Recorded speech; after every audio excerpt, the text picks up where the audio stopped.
Hello everyone. Today we will discuss about Coulomb's law in vector form.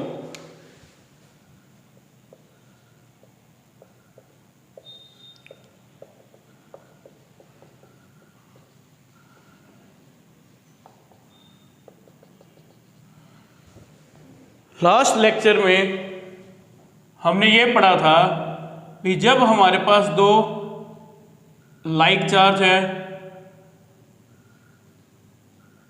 और उनके बीच की distance हमारे पास क्या है r, तो ये लाइक चार्ज क्या करेंगे, एक दूसरे को रिपेल करेंगे अकॉर्डिंग टू कूलम्स लॉ। या हमारे पास टू क्या अनलाइक चार्ज, एक पॉजिटिव एक नेगेटिव, और इनके बीच में जो डिस्टेंस है हमारे पास वो भी क्या लेके चलते हैं हम, r। तो ये दो, अब ये अनलाइक चार्ज है तो एक दूसरे को क्या करेंगे, अट्रैक्ट करेंगे। तो according to Coulomb law, coulomb law ने हमें क्या बताया था, जो F होगा वो किसके इक्वल होगा, K Q1 Q2 by R square. अगर मैं इस चार्ज को Q1 कह रहा हूं और इस चार्ज को नाम क्या दे रहा हूं, Q2, तो अकॉर्डिंग टू कूलम लॉ तो हमें उसने क्या बताया था, फोर्स के मैग्नीट्यूड के बारे में बताया था, F equal to K Q1 Q2 divide में R स्क्वायर। और आज हमने किस में उसको रिप्रेजेंट करना है, वेक्टर फॉर्म में। तो वेक्टर फॉर्म में करने के लिए कूलम्स लॉ हमें पता है, अब इसको वेक्टर फॉर्म में लेके आना है। तो वेक्टर फॉर्म में हम इसको कैसे लेके आएंगे, देखो हमारे पास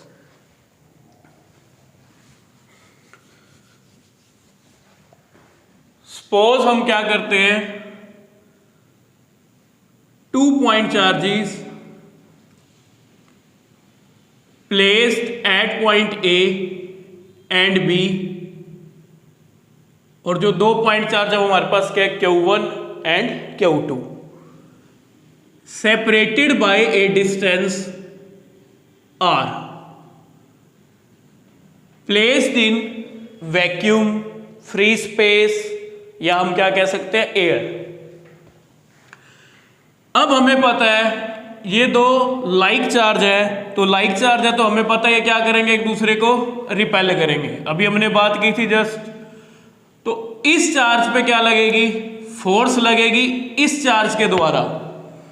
तो वो जो फोर्स लगेगी, क्योंकि अब फोर्स किस पे एक्ट कर रही है, Q1 पे, किसके द्वारा एक्ट कर रही है, Q2। तो वो जो फोर्स लगेगी उसकी जो डायरेक्शन होगी वो कैसे होगी, आउटवर्ड। तो उस फोर्स को हमने रिप्रेजेंट किससे किया, F12 से। किससे रिप्रेजेंट कर रहे हैं, F12। तो F12 यहां पे क्या है, F12 हम क्या कहेंगे, force acting on Q1 due to Q2। जिसके ऊपर फोर्स लग रही है वो टर्म पहले आएगी और जिसके द्वारा लग रही है वो टर्म बाद में आएगी। तो यहां पे जो 1 2 है वो किसको रिप्रेजेंट कर रहे हैं, Q1 एंड Q2 को। ऐसे ही हमारे पास Q2 चार्ज पे क्या लगेगी, Q1 चार्ज के द्वारा फोर्स लगेगी और उसकी जो डायरेक्शन होगी वो भी कैसे जाएगी हमारे पास, आउटवर्ड नॉर्मल, सॉरी आउटवर्ड। तो वो आउटवर्ड कैसे जाएगी हमारे पास, F21।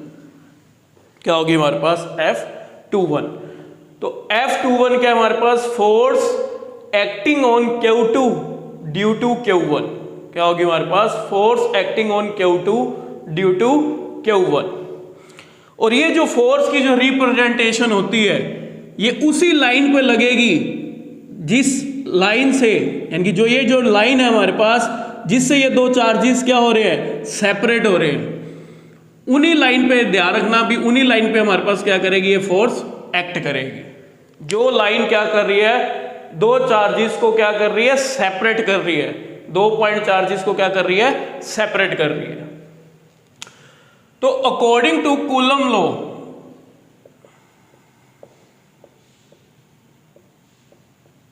According to Coulomb's law, magnitude of force हमें पता है, जो F होता था वो क्या होता था, K Q1 Q2 bye R square. अब ये जो F है ये F यहाँ पे क्या है, F12, यानी कि जो यहाँ पे F12 है ये या F21 है, ये किसके इक्वल है, F के इक्वल ही है, क्योंकि वहां पे मैं F से रिप्रेजेंट कर रहा था, यहाँ पे भी F बोलते थे यहाँ पे, क्योंकि वो मैग्नीट्यूड की बात आती थी। लेकिन अब बात हम कर रहे हैं वेक्टर की, तो वेक्टर में क्या आ जाता है हमारे पास, मैग्नीट्यूड भी होता है और डायरेक्शन भी होती है। और तुम्हें याद होगा +1 में हमने यूनिट वेक्टर पढ़ा था, तो यूनिट वेक्टर में हम यही बताते थे भी यूनिट वेक्टर हम कब अप्लाई करते हैं, जब डायरेक्शन बतानी होती थी, क्योंकि यूनिट वेक्टर का मैग्नीट्यूड क्या होता है, 1 होता है, और वो सिर्फ किसके लिए रिप्रेजेंट करते हैं, हम डायरेक्शन बताने के लिए। तो हमें भी यहां सपोज करना पड़ेगा यूनिट वेक्टर। तो हमने क्या सपोज किया, R12 कैप, ये हमारे पास क्या है, यूनिट वेक्टर पॉइंटिंग फ्रॉम, ये कैसे पॉइंट हो रहा है, Q1 से Q2, Poynting from Q1 to Q2। ऐसी हमें, क्योंकि हमें यूनिट वेक्टर किस लिए लेने हैं, जो हमें ये बताएंगे फोर्स की डायरेक्शन के बारे में, किसको रिप्रेजेंट करेंगे, फोर्स की डायरेक्शन को, भी वो फोर्स किस तरफ लग रही है, F12 फोर्स किस तरफ है, F21 फोर्स किस तरफ है। ऐसी हम एक और यूनिट वेक्टर सपोज करेंगे, वो हमारे पास क्या होगा, R21 कैप, और ये यूनिट वेक्टर हमें क्या बताएगा, यूनिट वेक्टर क्या बता रहा है हमें भी, हमें ये बता रहा है भी जो ये यूनिट वेक्टर है वो कैसे पॉइंट कर रहे हैं, हम कैसे पॉइंट हो रहा है, Q2 टू Q1, यानी कि जो हमारा हमने लेट किया, लेट R12, ये हमारे पास क्या है, एक यूनिट वेक्टर पॉइंटिंग फ्रॉम, कहां से लेके कहां तक पॉइंट कर रहे हैं, Q1 टू Q2, कहां से लेके कहां तक पॉइंट कर रहे हैं, Q1 से Q2। ऐसे ही हमारे पास हमने सपोज किया या लेट किया R21 कैप, तो ये भी हमारे पास का हमने माना एक यूनिट वेक्टर है, और ये कैसे पॉइंट हो रहा है, unit vector pointing from Q2 to Q1, कैसे हो रहा है हमारे पास, Q2 से Q1। तो अब हमें क्या लिखना है, जैसे हमें वेक्टर फॉर्म बनानी है, तो मुझे रिप्रेजेंट करना है जैसे F12 वेक्टर, यानी कि जो फोर्स है मेरे पास F12 वेक्टर की फॉर्म में दिखाना है। तो हमें पता है जो मैग्नीट्यूड था F12 वेक्टर, जो फोर्स वेक्टर है, इसका जो मैग्नीट्यूड था वो किसके इक्वल था, K Q1 Q2 by R square. अब ये वेक्टर है, ये मैग्नीट्यूड है, तो अब ये इक्वल तो नहीं हो सकते। इक्वल कब होंगे, जब यहाँ पे क्या आ जाए, डायरेक्शन भी आ जाए। तो डायरेक्शन के लिए हमने क्या लिया, यूनिट वेक्टर। अब कौन सा unit vector F12 force vector जो है उसकी डायरेक्शन बता रहा है, इनमें से कौन सा यूनिट वेक्टर बताएगा। F12 किस तरफ लग रही है, लेफ्ट साइड, इस तरफ लग रही है हमारे पास, और जो R21 यूनिट वेक्टर है वो भी किस तरफ है, लेफ्ट साइड।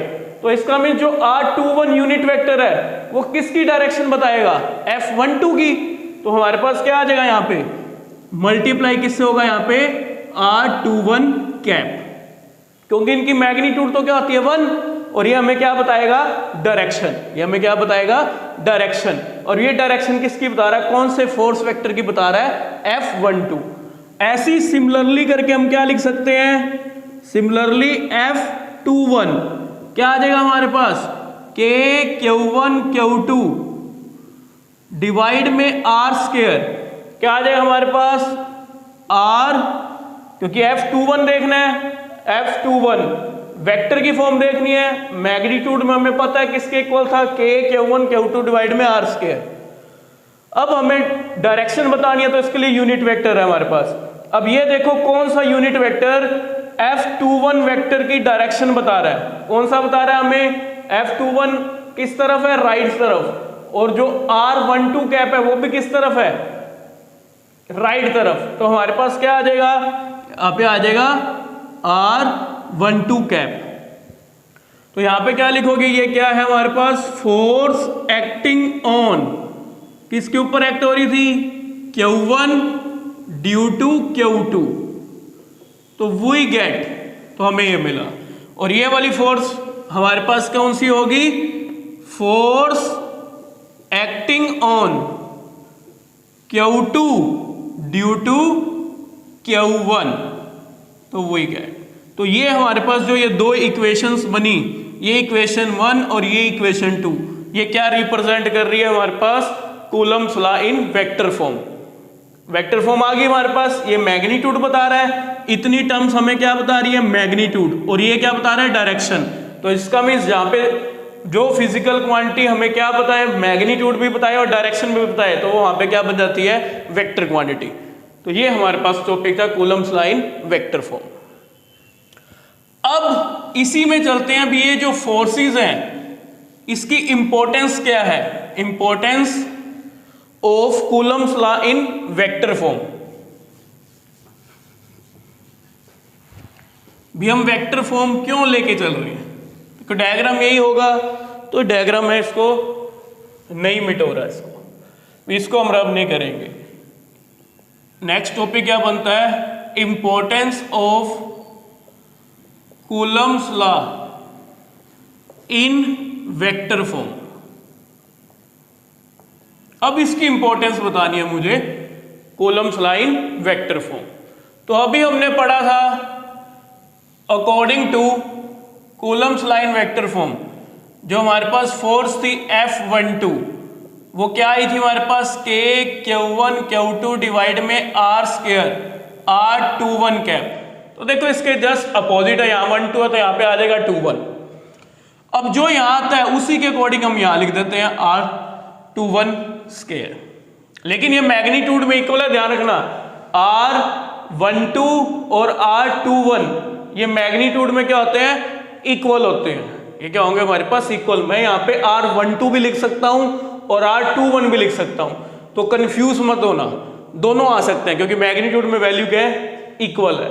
तो लिखना हो लिख दो, नहीं लिखना ना लिखो, वो तुम्हारी मर्जी है। आगे जब मैं पोजीशन वेक्टर की टर्म बताऊंगा नेक्स्ट वीडियो में, तो उसमें हमें मेंशन करना जरूरी होगा, इसलिए बता रहा हूं भी। जब यहाँ पे R कैप जो कौन सा हमारे पास 21 वाला है, तो यहाँ पे 21 लिखेंगे, और जब हमारे पास यहाँ 12 होगा तो यहाँ पे 12 लिखेंगे, वो नेक्स्ट वीडियो में हम देखेंगे। तो पहले अब यही देखते हैं हमारे पास जो हमने अकॉर्डिंग टू किससे पढ़ा, Coulomb's law in vector form. अब मैं इसमें देखो भी कौन सा यूनिट वेक्टर, अब ये जो दो यूनिट वेक्टर्स थे ये क्या थे मेरे पास, R12 कैप और R21 कैप। अब ये यूनिट वेक्टर की जो मैग्नीट्यूड होती है हमें पता है वो क्या होती है, 1 है। इसका मीन्स ये इन मैग्नीट्यूड में इक्वल है, लेकिन दोनों की डायरेक्शन देखो कैसे हमारे पास अपोजिट है। एक यूनिट वेक्टर इस राइट तरफ है और एक यूनिट वेक्टर की डायरेक्शन किस तरफ है, लेफ्ट तरफ। तो इसका मीन्स अगर मुझे लिखना है R12 कैप इक्वल करना है R21 कैप के, तो वो कैसे इक्वल करूंगा, मैग्नीट्यूड में तो इक्वल है, लेकिन अब कैप लगा हुआ है, वेक्टर है, तो इसका मीन्स मेरे को आगे क्या लगाना पड़ेगा, माइनस। माइनस क्यों लगाया, क्योंकि minus in terms of physics क्या रिप्रेजेंट करता है, डायरेक्शन। क्या बताता है हमें, डायरेक्शन। तो इसका मीन्स हमें ये समझ आ रहा है जो यूनिट वेक्टर है, both unit vector are equal in magnitude but acting in opposite direction. अब F12 vector K Q1 Q2 divide में R स्क्वायर। अब R21 कैप, इसकी जगह मैं क्या लिख सकता हूं, यहां पे माइनस, ये माइनस इधर आ जाए, R12 कैप लिख सकता हूं, लिख सकते हैं। तो F12 वेक्टर जो फोर्स वेक्टर है हमारे पास K Q1 Q2 डिवाइड में R स्क्वायर, ये माइनस में आगे ले आऊं और यहां पे क्या था मेरे पास, R12 कैप। अभी हमने जब ये दूसरी कंडीशन पढ़ी थी, इसमें दो इक्वेशन बनाई थी, एक हमने बनाई थी F21 फोर्स वेक्टर, यानी कि force acting on Q2 due to Q1, तो वो रिजल्ट क्या आता था, K Q1 Q2 डिवाइड में R स्क्वायर R12 कैप, क्या आता था हमारे पास, R12 कैप। अब देखो इस टर्म्स में ये जो टर्म्स है ये किसके इक्वल है हमारे पास, F21 वेक्टर, किसके इक्वल है, F21 वेक्टर। तो F12 वेक्टर किसके इक्वल आ गया, माइनस F21 वेक्टर।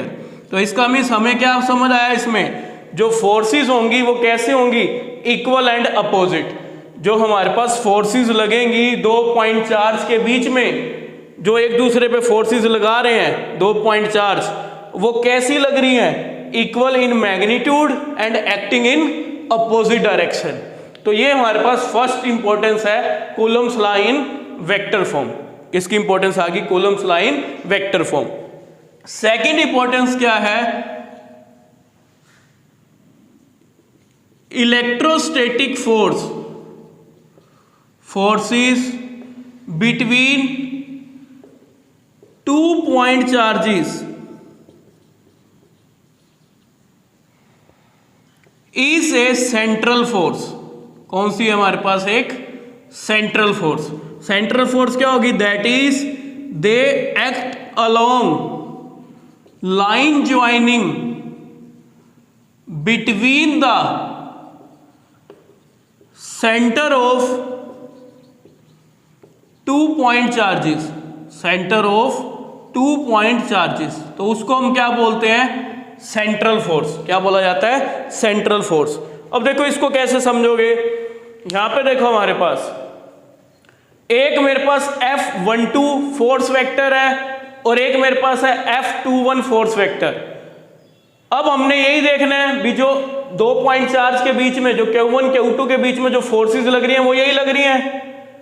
अब इसको मैंने सेंट्रल फोर्स बोला, सेंट्रल फोर्स इन नेचर। क्यों बोल रहा हूं? क्योंकि F12 जो फोर्स है वो कैसे एक्ट कर रही है? Opposite to the direction of R12 cap. किसके अपोजिट होगी? R12 कैप के कैसे लग रही है? अपोजिट लग रही है। और F21 फोर्स ये कैसे लग रही है? Along the direction of R12 cap. देखो हमारे पास R12 कैप कहां है? ये रहा हमारे पास राइट तरफ। और F21 जो मेरे पास F21 फोर्स है, जो वेक्टर है, वो किस तरफ लग रहा है? इन द डायरेक्शन या along the direction of R12 cap. लेकिन अगर मैं F12 फोर्स वेक्टर देखूं तो वो कैसे लग रहा है? क्योंकि नेगेटिव क्या बताता था? डायरेक्शन। आगे नेगेटिव आया हुआ है, तो ये क्या बता रहा है? Opposite to the direction of R12 cap. अब R12 कैप इधर है, अब जो F12 है वो किस तरफ लग रहा है? वो इस तरफ लग रहा है, क्योंकि इस डायरेक्शन के क्या है? अपोजिट है। R12 कैप के क्या लग रहा है? वो अपोजिट डायरेक्शन में है। तो इसका मीन्स ये दो फोर्सेस होंगी, एक फोर्स इस तरफ है, एक फोर्स इस तरफ लग रही है। तो इसका मीन्स ये जो दो फोर्सेस है आपस में क्या करेंगी? एक लाइन ज्वाइन करेंगी। लाइन ज्वाइन किनके बीच में? Between the centre of 2 point charges, between the centre of 2 point charges. इसलिए हम इसको क्या बोलते हैं? भी जो ये फोर्सेस लग रही हैं वो कैसी है? हमारे पास कैसा नेचर है उनका? सेंट्रल फोर्स है। कैसी है वो? Central force. I hope you will understand. Next video में हम किसके बारे में डिस्कस करेंगे? Coulomb's law in terms of position vector. Thank you, have a nice day.